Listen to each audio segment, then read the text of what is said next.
The 417Gamers is a group of board, tabletop, and card gamers in the 417 area code. This is the podcast.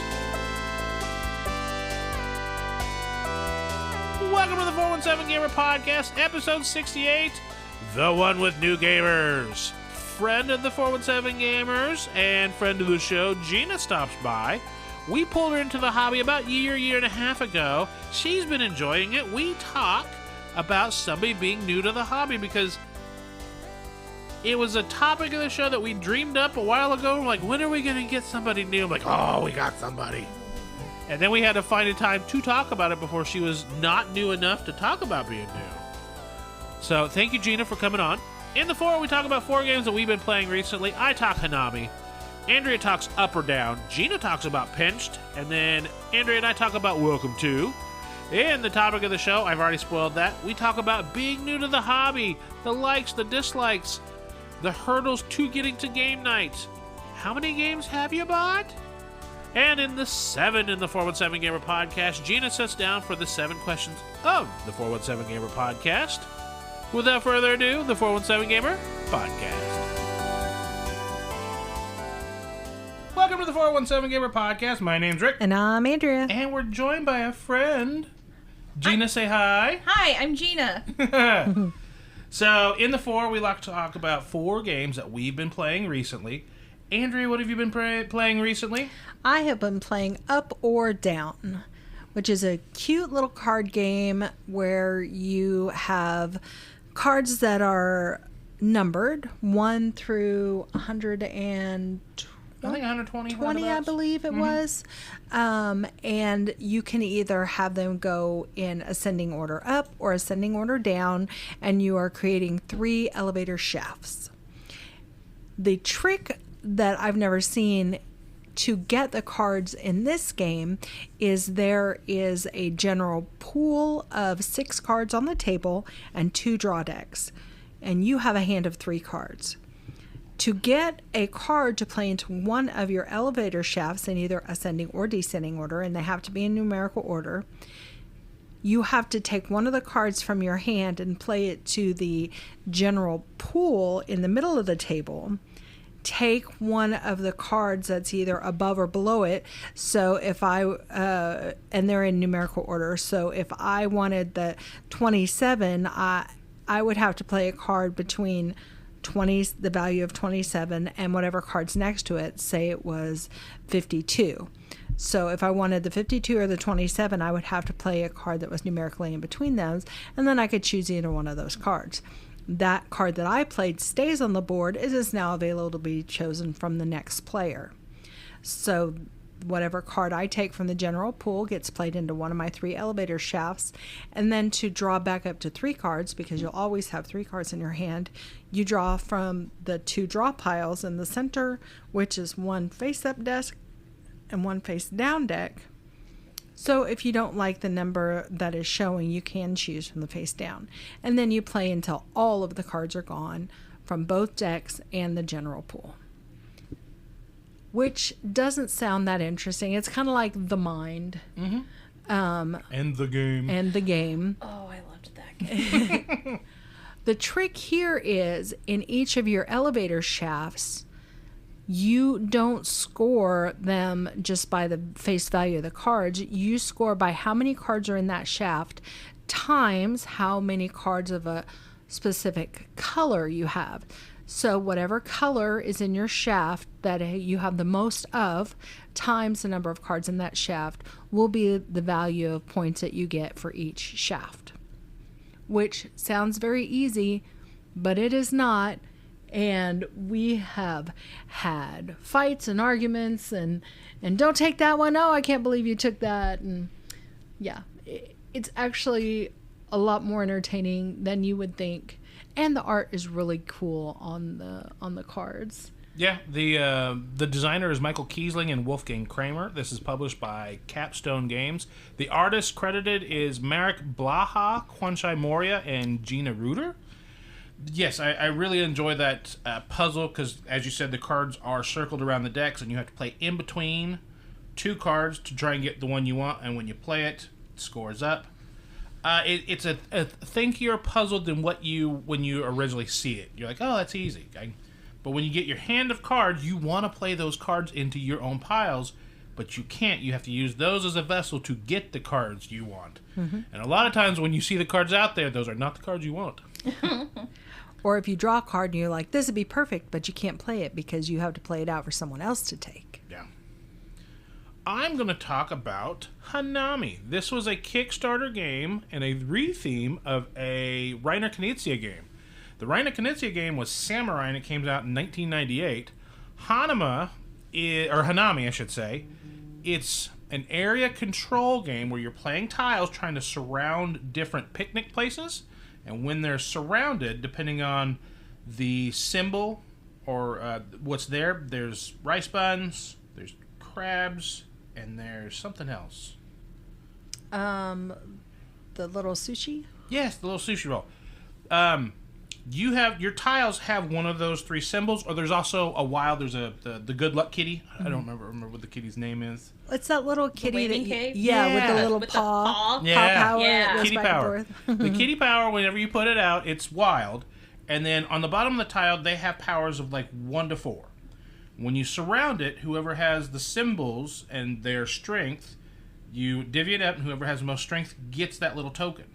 At the end of the game, whoever's collected the most tokens of the 3 of the symbols, so whoever collected the most rice buns wins the rice bun prize.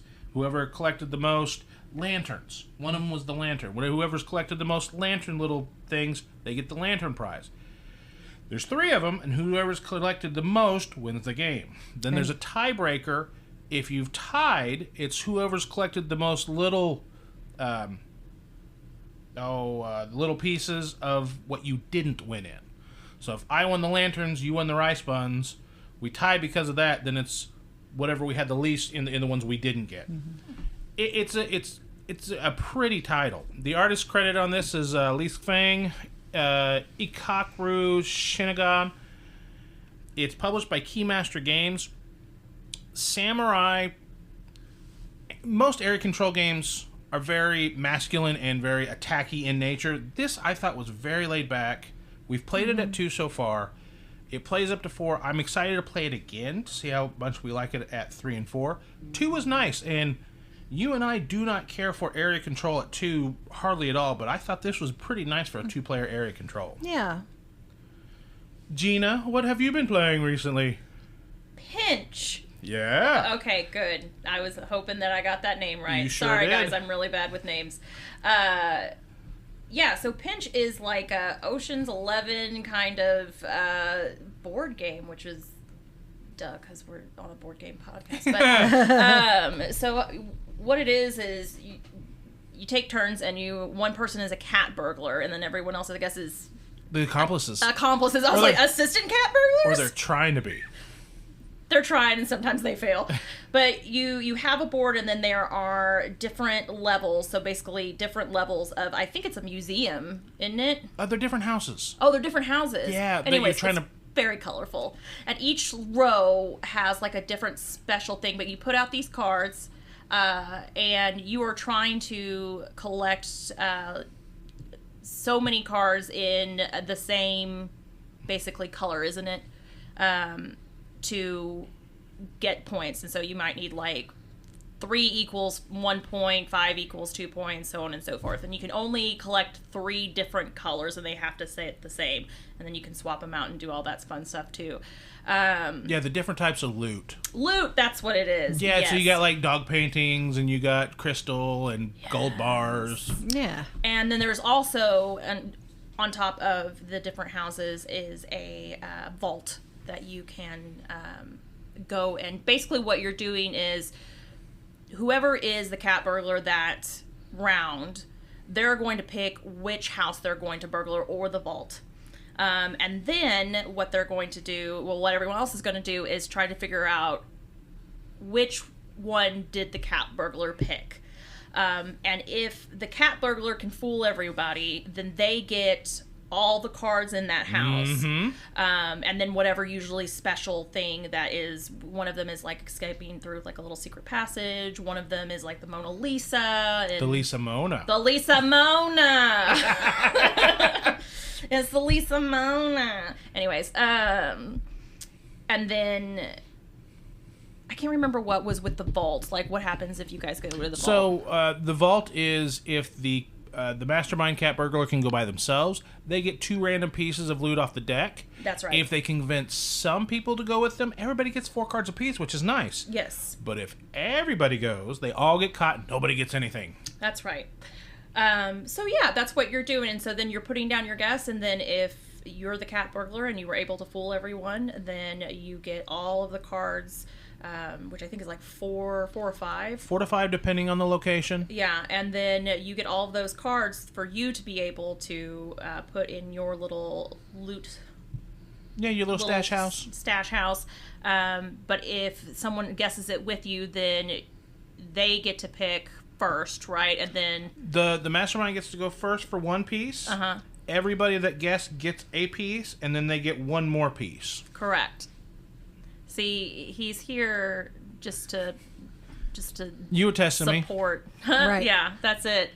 I am the mastermind. Anyways, a super fun game. The art is A+. There's a Great Dane involved. Yeah. I love it. You It can was win the a dog if you go really- there by yourself. You go there by yourself. Nobody takes the dog from me once I get him. Nobody. I literally just took him. I know. Like, This is published by Mighty Boards. This is designed by Jonathan Gilmore Long and David Gordon. Pinched is a fantastic game. We've talked about it a little bit. It's got the scoring mechanism of Bonanza. And it's got that interaction. It's got that little bit of bluffing. If you don't have a table that's really social, I could see how this might fall flat. yeah. But I make people be social, and that's, the Thursday night when people come out, I know who's going to show up to my table and who's going to avoid me, because I'm loud and shouty. And Oh, I'm not anything like that. the last game we're going to talk about is called Welcome To. This is a flip and fill / roll and write, the random writer game. This is designed by Benoit Turpin and published by Blue Cocker Games. Welcome To, you have your own little neighborhood. You have 3 decks of cards. You flip them over. There's numbers, and those numbers are where you're putting on your houses, and below are the powers that are attached to them. One will be a pool, and you're trying to put the pools at the houses that already have the pool built. If you find a house that you put the number down and there's no pool, you don't get to do anything with it. But the more pools you can successfully put a number in, you get to circle them, and more points in pools. Hey, pools. The ones that come with a park, whatever street you put it on, you put the number down, and you can cross off one of the open park spaces, and the last one that's not crossed off is the points you have. Points in parks. You have another one that's got like a roadwork sign. That allows you to change that number value up to 2 more or down 2 more. So if you have a 5 and you use the roadwork, it can be down to a 3 or up to a 7. You put the number in. Whoever's crossed off the most roadwork signs, I think gets like 5 points. Second most gets like 3, then 0. You also have real estate investments that as you're playing, you're going to group some houses by 1s, 2s, 3s, 4s, and up to 5s. At the end of the game, each time you invest, you get to fill in the box of one of those development sizes of your choice. At the end of the game, you're going to get points according to how much you've been crossed off and how many you have in your real estate. You have fences. Fences are how you group those buildings. And an estate is number of houses with a fence completely surrounding them and all houses filled in. Then you have some other stuff where you can do like a roundabout to separate your street out if you've kind of screwed up on your numbers. And on the surface, it doesn't sound that hard, but your numbers need to go sequentially from left to right. And you have numbers going from 1 to 15. And with that little road work, you can go all the way up to 17, but you can never go below 1. Fun little game. Random writer. Very, I would say, clinical. there's some theme here, but it's not. You're not like walking away from this going, "Oh man, I built a neighborhood." I just think it's a solid, mechanically developed game. The nice thing is because it's a notepad of a whole bunch of things. You can play up to 100 players if you want to. Everybody playing from the same information. Dang. So I like the variability that you can play that many people. It plays in about, if everybody knows what they're doing, probably 25 minutes. With a teach, probably 30. But it's also one that you play, get over it, and those that love it will come back for another one, and those that didn't, it was 30 minutes. The only thing I will say, if you get this copy, pack some good pencils. Because this comes with those tiny, even smaller than golf pencils, and you're trying to write in with it, and you're like, is this what you brought to game night? Something with these tiny pencils? They gave you a piece of lead. And then I'm like, yeah, sorry. But that was the 4 in the 417 Gamer podcast, and Gina has been with the group for a little over a year. Yeah, I have. And this one topic of the show is talking about being new to the hobby, so why don't we talk to her on the other side? Moon City Con is on its way. It'll take place August 14th through the 16th at the Hilton Garden Inn in Springfield, Missouri. Get your badges now at mooncitycon.com. Don't forget the Infiltration Pack. It comes with an exclusive t-shirt, commemorative badge, a red velvet cupcake in addition to your attendee cookie, and 1 extra hour of gaming on opening day. That Infiltration Pack is an add-on you can find in the merch store. Come on out for some great games, prizes, good vendors, great times. Moon City Con 2026, a meeple among us, mooncitycon.com. The one topic of the show, we are talking about being new to the hobby. Gina came out to a game night. We forced her against her will to play some games. And then she's like, what else am I going to do on a Thursday? Fair enough. I have no life, guys. It's fine. But you do now. You have game night. I have only a life on Thursday nights. Occasionally every other Wednesday. So, Gina, what attracted you to the gaming hobby? I had just started working with Andrea. I feel like it was like 2 weeks into me starting, and I made some joke about being single, and she was like, I know a place with a lot of guys. And I said, okay. And then I came out, and my competitive nature took precedence. And I was like, games, yes, I can win things, like, not things, just the game. Yeah. But like, yeah, and so that's what brought me out, honestly.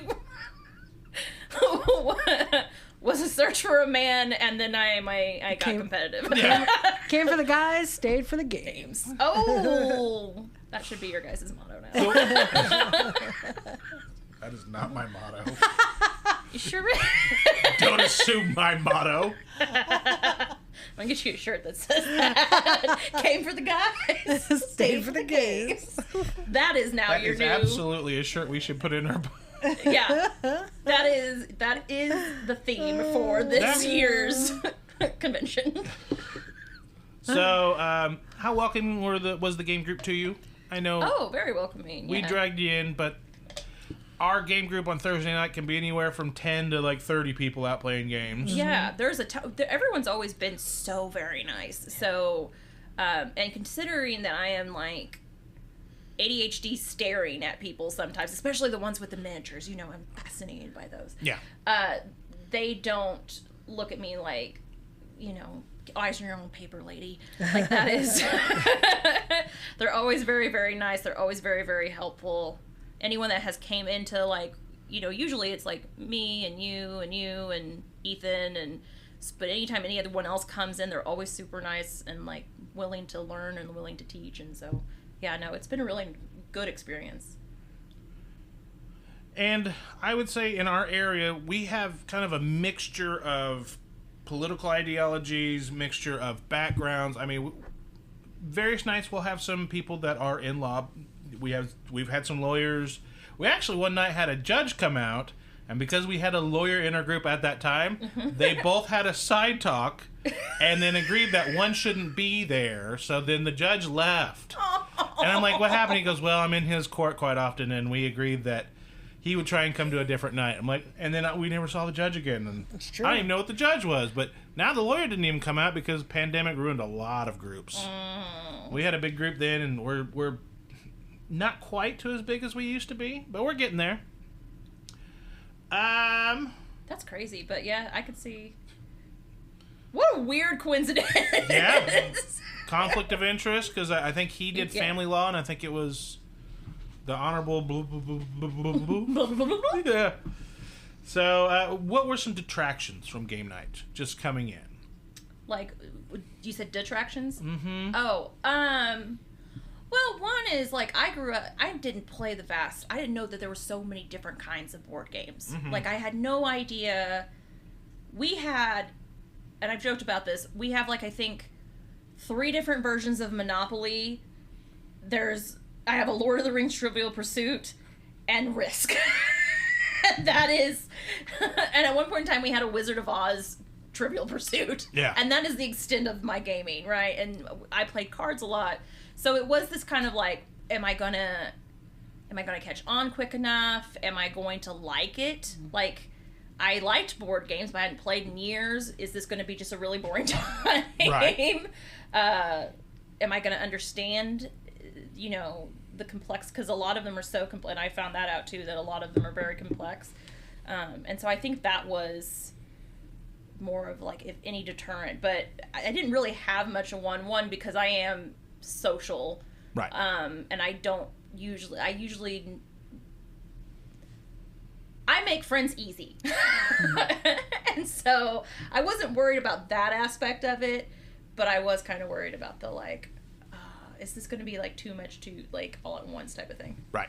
And some of the games are harder than others to learn. Oh, 100%.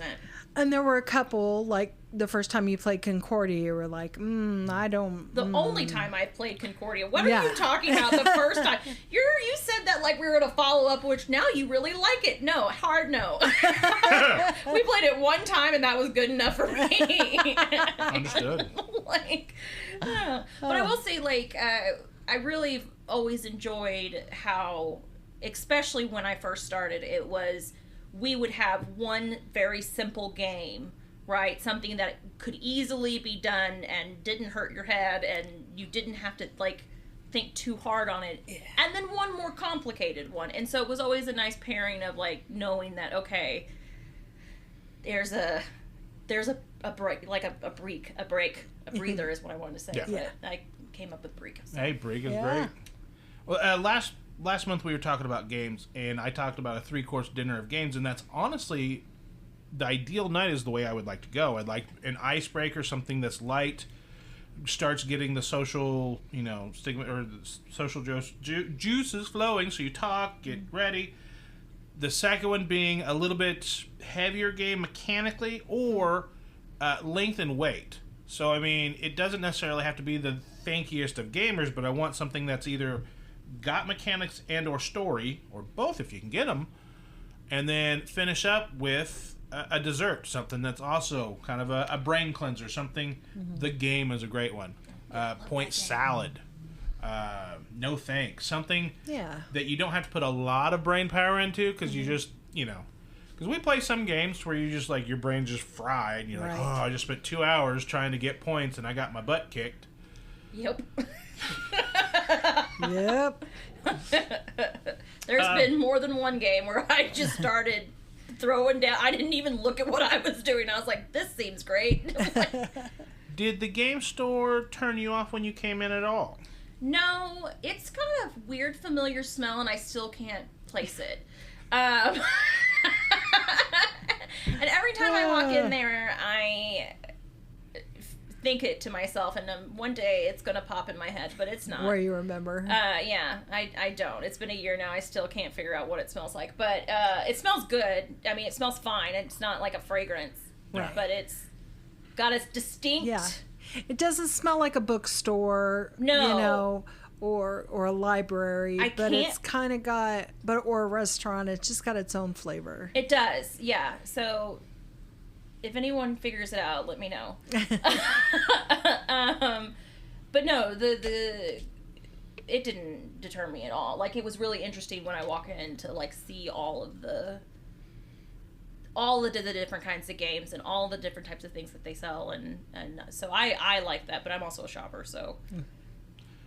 Learning the terminology when people are teaching you, what helps you?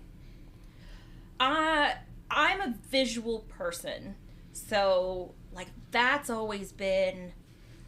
I learn by seeing and by doing. And I've always been like this. It's really hard for me to learn by listening. Like, that's one of my biggest struggles when I was in school, is retaining just information of people talking, right? Yeah. Which thankfully you guys are great, and Rick, you in particular, like, you do not mind repeating yourself so many times to me when I try to do something, and I'm like, can I do that? And you're like, no. Nope. And I'll wait for you to get all the way through it so I can walk you back on what we did wrong. Yeah. And I try not to be a dick about it. No. I try and be polite and try and be like, nope, this is how we need to do it. Yeah. And I'm used to it because I've taught so many games. Some of them wrong.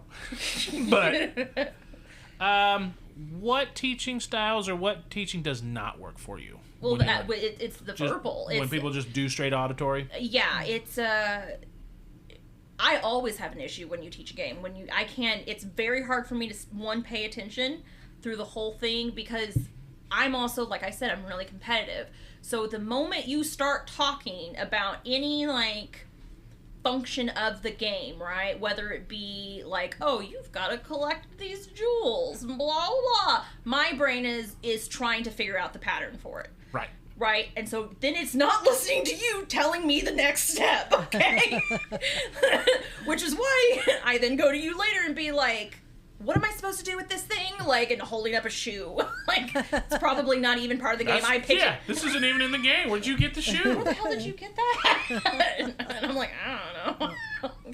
So that's the most difficult. It's helped me listen better, but it also is still very much a struggle. I like to be able to either hold the instructions and read the instructions and physically see what's happening. Yeah. Is there anything that would help you learn games that's not being done? No, I don't think so. I think about this question a lot, actually. I do, because I think about, if I were to teach a game, how would I go about it, right? And the only thing I can say is maybe the ordered operations of how things are taught, and having it to where, like, whoever is the newer person learning, if it's just one person or if it's two, having them sit next to each other, having the instructions next to them is always helpful, because then it is a visual thing that kind of connects the dots. But really, I think that there's got to be no one, just like there's no one right way to teach anything. My favorite teacher that I ever had, and she was the best teacher I ever had, and I would listen to her. She was I was in middle school, and it was my algebra teacher, and she taught, I would listen to her, and she would teach the same problem, the same math problem, a different way to each kid that didn't understand. You could hear her do it. You could hear her explain it this way to this kid, then she'd come over and write on the paper with a different kid, and that was the one thing I always took away from that, because Lord knows I did not take away the math. I did for a while, and then now it's gone. Was that everyone learns differently, and everyone retains things differently. So I don't know if there is maybe just the order of operations. Like, I particularly like to know how I'm supposed to win first. Okay. You know what I mean? And then you tell me how I'm going to win. Like, that's how in my head, where you do explain it usually at the end of the game, like, how you win, and you explain the mechanics first. Okay. And so, I don't know, maybe like that kind of thing. Hurdles to your gaming. What keeps you away from game nights? My house. Life? Life? My dogs? Your hurdles to gaming, is there a cost hurdle? No, I don't have really. Is there a theme game and you just look at it and just... Concordia? What's the theme to Concordia? I don't know. Exactly. The theme to Concordia is misery. I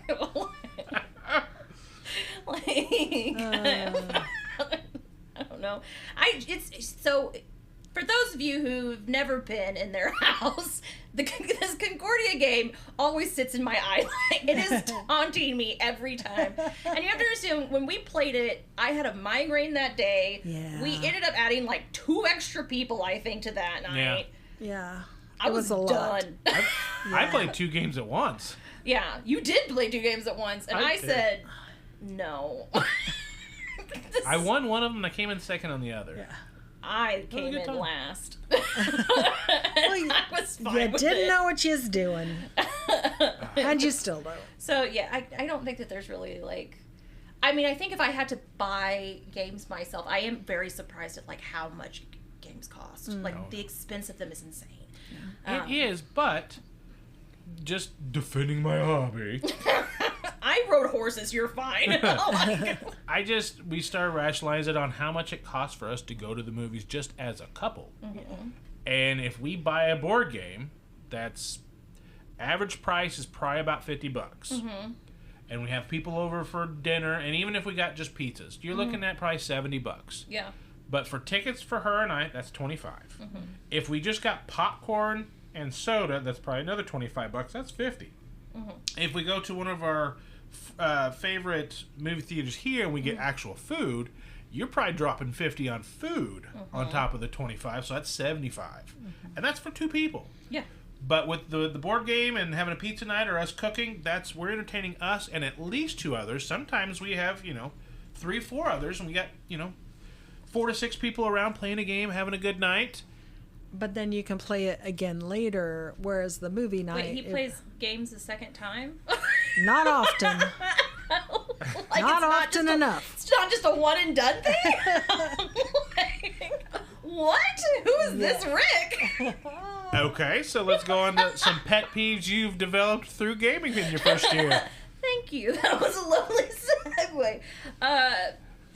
Ethan's a pet peeve. Yeah. Sorry, Ethan, you're not. You're not here, and We had to pick on you. Yeah, sorry. I do hate the fact sometimes. Not hate. That's a strong word, but like, I'll feel real good or just understand the game in like the last 5 minutes, and I'm like, oh, it all makes sense now. Yes. And I have yet to see the game again. For instance, this Wormspan game. Was it Wormspan? Did I get the name right? Yeah. You sure did. Am I allowed to cuss on here? I'll bleep it. Okay, cool. Well, I was like, children. Like, We try and make it a family friendly because the 417 Gamer group is lots of families. I don't think I've cussed. I don't think you either, but this is when I will listen back and make sure. Thank you. Andrew and I have gotten pretty good about not cussing to where I can just like throw it into regular edit, just speed edit through. This one I'll probably be listening. Right. But yeah, so like Wormspan, I loved that game. I have not seen this game again. This Matt he's got the microphone on the mat, and this is the first time I've seen this Matt since 6 months ago. Right, when we played it. So yeah, that would be my pet peeve, I guess. That's it. That's just the one. The boards that don't sit flat. That's a really obnoxious one. I don't like that. Or when I can't see, because I have crappy eyesight anyway. And so if I can't see all the things on the board, that makes me really like, I can't plan things. Right. Again, I just don't. Yeah. But other than that, I don't like, I have an issue with games that the person before me can really screw with me, and that makes me mad. Yeah. It does. I've seen the rage. Yeah, the rage is real. And that's one Euro-style games generally do, because there's not direct conflict. I can't come over and attack you, but what I can do is kind of block you from what you want or take the thing that you did want.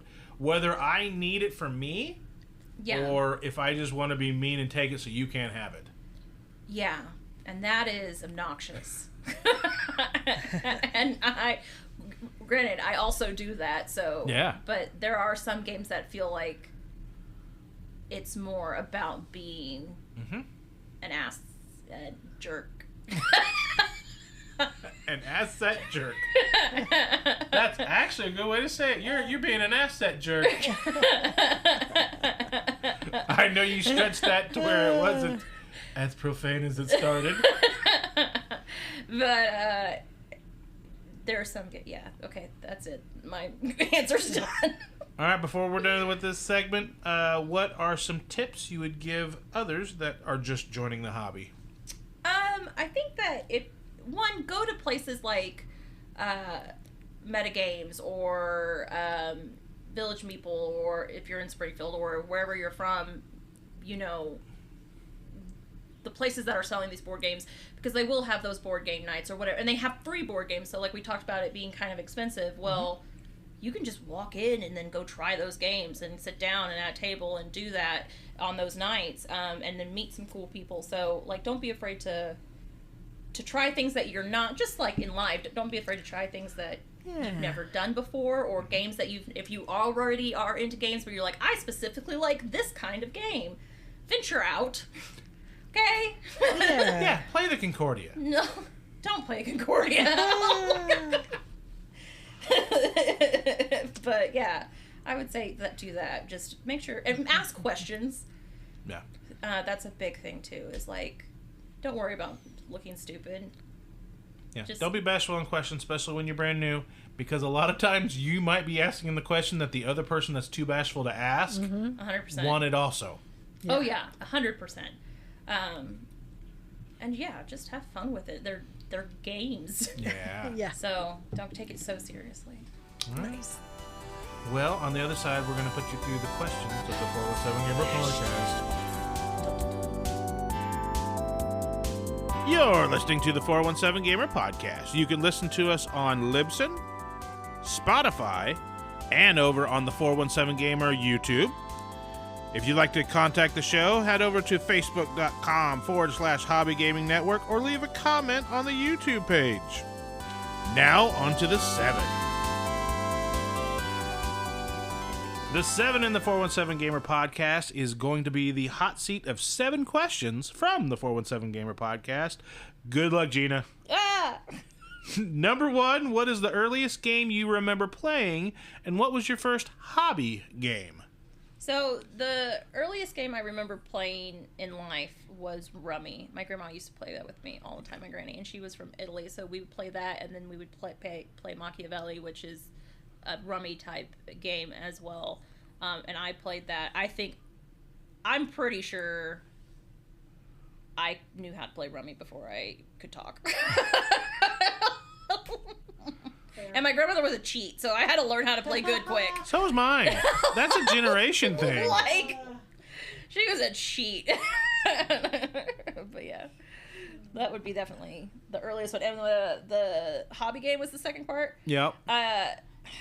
We just talked about this, and we could not 100% remember, except for the fact that we played Abandon All Artichokes. Yeah, you got thrown into like a whole bunch of small games your first night. Yeah. And we ended on Abandon All Artichokes, which you I and Andrea walked away and went, never again. I didn't understand. What I do remember from this game, because I do think I blocked a lot of it out of my memory. I remember being so mad that all of the artichokes had different faces, but that meant nothing. Like, it looked like it was supposed to mean something. Like, they were different they're not. Okay, anyone who plays that, don't get fooled. The faces mean nothing. So, they're not just, oh God, it made me mad. I walked away going, I play that again. Andrew's like, really? That was terrible. Never again. And we didn't ever play it again. We haven't. I kind of want to sneak it in on a night. I will sneak out. Question number 2, what color do you prefer to play as if you have a choice? If I have a choice, it's usually green or purple. Sometimes red. Yeah. Though I stopped being red because of that one night that you kept calling me red, and I thought you were calling me by my hair color. And then when it was just because my player color was red, and then I said, I don't want to do that again. Well, we were at a table where somebody had come out to game night that I hadn't seen in months, and I couldn't remember their number or their name. So it was easier for me to call everybody by their player color piece. I'm like, all right, Andrea, all right, red, green, purple, each player to take their turn, because we get chatty on a Thursday night. Yeah. And some games, if we don't keep it going, that game's going to take forever. What did we call my chicken the other night?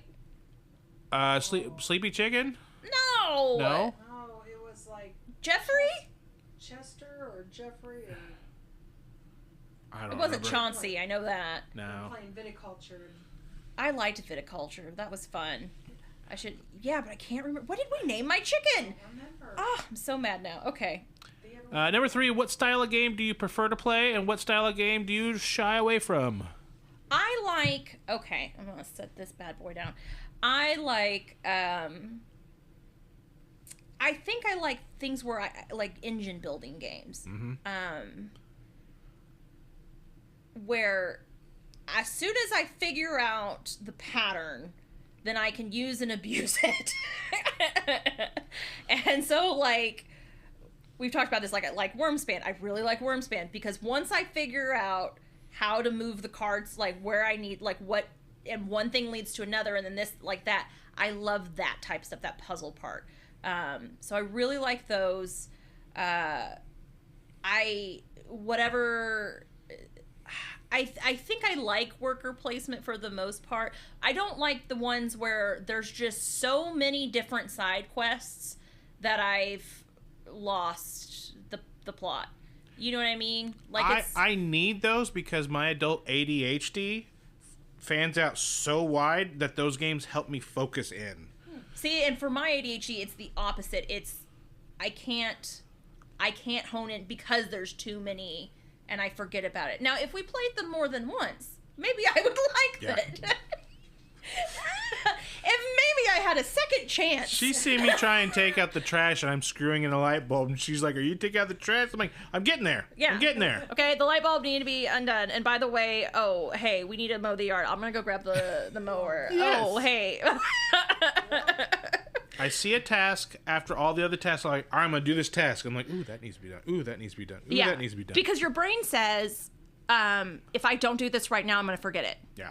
And then you've forgotten, though, the original. And that's why I can't play the Grand Theft Auto games very well anymore, because they give you so much to do. The first few Grand Theft Autos, there was some side tasks, but then you eventually got back to the story.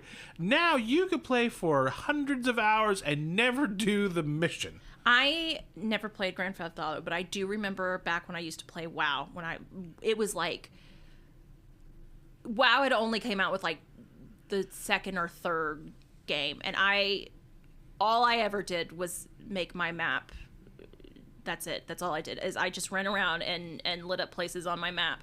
And then I was only ever like a level 20. So then I would get into these like horrible places to where like I couldn't even respawn and it without something aggroing and killing me within a second. Like I could get nowhere and I'd have to have my brother, my sister-in-law come and get me out of wherever. And then I was a little hunter, this little elven hunter, of course, with my little, like, saber-toothed tiger looking thing, and we would run around, and I'd be like, thanks, guys, and then I'd go somewhere else. Oh, no, I'm in danger. Yeah, and then when it started getting to, we're like, you need to choose a guild, and I'd be like, do I have to? Like, yeah, no, I did not. I'm the same, yeah, if there's too much, then I'm lost. Understood. How many games are in your personal collection currently, by an estimate? Well, Lorenzo Il Magnifico is still in the backseat of my car. Does that count? Yes. So that, again, I think I have like 3 versions of Monopoly. And then, I know my Lord of the Rings Trivial Pursuit's still up there. We're going to say a conservative 6. We'll help that grow. So, ta-da! Number 5, what is the first board game to blow your mind? Freaking Rock Hard 1977. Yeah. And guys, I'm telling you right now, the only reason I know these names is because he wrote them down for me. Okay. Yes, Gina's like, it was the one with the thing that Ethan taught, and is like, and I hated it. I'm like, Yeah, that one. He's really good. Like, you're weirdly good at being able to translate. Yeah. Like, I don't know, it's because you have ADHD brain or what? Part of it, Andrea, I pulled her into the hobby when we were dating. She's like, I would try and get her to pick a game. She's like, oh, you pick. And I'm so used to just picking the games I want. I've played almost all these games multiple times, but we've got 300 games. Over the span of what, like 30 years? 12 to 15. That's the only way he's doing it multiple times. But you have to understand, Concordia, I've got over 70 plays. And I don't know how. Well, I just and am that's so physical lost copies. because it took like almost a year for me to even see that game. I have a couple hundred digital plays. Digital. He'll play them on his phone. Yeah. Yeah, I But got that's that. 70 I just plus physical. don't understand why. Because it's so good. It's not. It's so much. What is one piece of advice you'd send back to yourself as you were just getting into the hobby? One piece of advice I'd send back to myself. 6 months ago. Yeah. Year and a half. 6 months ago. That was a year. I would tell myself to not get overwhelmed. Be meaner to Ethan. Be meaner to Ethan. Yes, 100%. Whatever you're doing now, do more. There's been a couple times I felt bad because I was like, oh, that was... His look on his face has looked really sad. And I'm like, oh, that was too much. And then last but not least, what are your current favorite 7 games?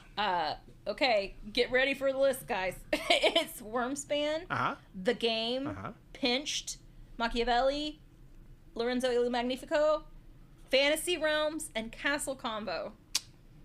Some solid games. Yeah. They really, which I think... Yeah, a little bit of everything in there. I like it. Just a little pinch of this and a little pinch of that. Yeah. A little schmidgen. I'd like to play more dinosaur games. I've been asking to play the one with the s'mores on it for, not dinosaur, Dragon. Flamecraft. Yeah. Yeah. I've been asking now for like 8 months. You know what we played before then? Concordia. Oh, sorry. I feel like this is,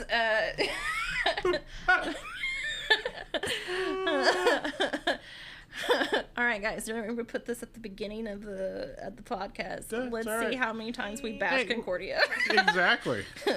Just drinking game ding. Yeah. Put like a little tally mark.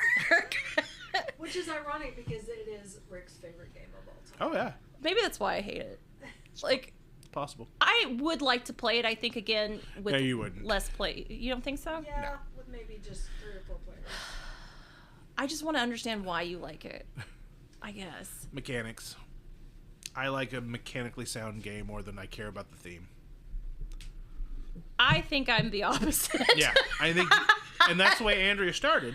I think She wanted theme and story in her games. Yeah, I like. But now that we've played so many games that have both, when we play a story-based game that the mechanics are kind of lacking, she notices immediately. She's like, "Yeah, this wasn't the greatest game, was it?" I'm like, no, but did you enjoy it? She goes, kind of. I think though, I don't know. Yeah, I see that. I really appreciate a storyline though. I think it helps me retain the information. Maybe. I don't know. Maybe not. Well, Gina, thank you for coming on the 417 Gamer podcast. Always. Thank you for having me. We'll see you at the next game night. Which And is in, tomorrow. as of recording. But until next time, keep gaming. 417. Goodbye. The 417 Gamer podcast is recorded and produced by Andrea and Rick Bagwell. The intro music we use, Kind, Gentle, Beautiful Person, and the outro music, Making Up for Lost Time, was created by Origami Reptica. For links to our show notes, the music, and guest links, head over to our Facebook page at facebook.com/Hobby Gaming Network. Until next time, keep gaming in the 417.